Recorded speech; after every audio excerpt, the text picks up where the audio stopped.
All right, we're going to show you exactly how to do these 5 exercises one at a time, and they're all research-based. Bob has already started the first one. We're dropping down, and we're getting this TFL and the hip stretch here. This is a nice way to do it off the edge of the bed, holding this, locking the hip in, and just let that go down. You feel that, Bob? Yep, Oh, sure. yeah. Excellent. Going to hold that 30 to 60 seconds. Do it on both legs 5 days a week. Maybe 6 if you're really feeling good. This is great for arthritic hip pain with your walking or activities. You get that pain. This is a great stretch to start out. How's that? Good. I do it every day. Do you do this one every day? I do. Yeah. The next one is a figure 4 stretch. You can do it in bed, lying on the floor. Put your leg over like so and just press on that, hold that, pressure on, pressure off, or hold it for up to 30 seconds. Should feel good. There you go. And if you get more advanced, Bob shows how to do it this way. How you feeling, Bob? Rank with Hill. Yeah, I do like this one. You got to remember, there's 450,000 total hip replacements in the United States Oh my God. every year. We're trying to cut that number down with these. Okay, the next one is simply bridging, a very common exercise. Bob's doing an excellent job.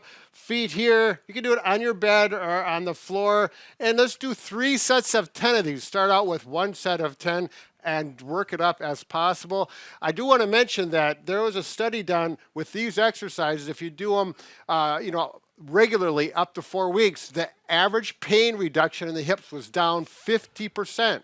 So do them, Wow. do them regularly up to, 3 to 5 times per week.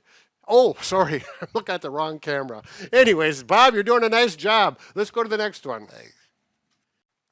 The next one, working some specific muscles on the hip. The clamshell, the Pac-Man, whatever it is. This is a nice one. You can do it in bed. Make sure your body is in this position so it's vertical. Imagine there's a wall right behind your back, and your back is pushed up against a wall, and isolate those muscles. Again, do 3 sets of 10 is the ideal number for this. Higher repetition, but low resistance. So, this is a great one for prepping that hip for surgery if you know you're going to have it, but it's a great one for eliminating possibly that surgery. Bob, how do you feel? Good. Are you all clammed out? I am. And the last one, but not least, is low impact cardio.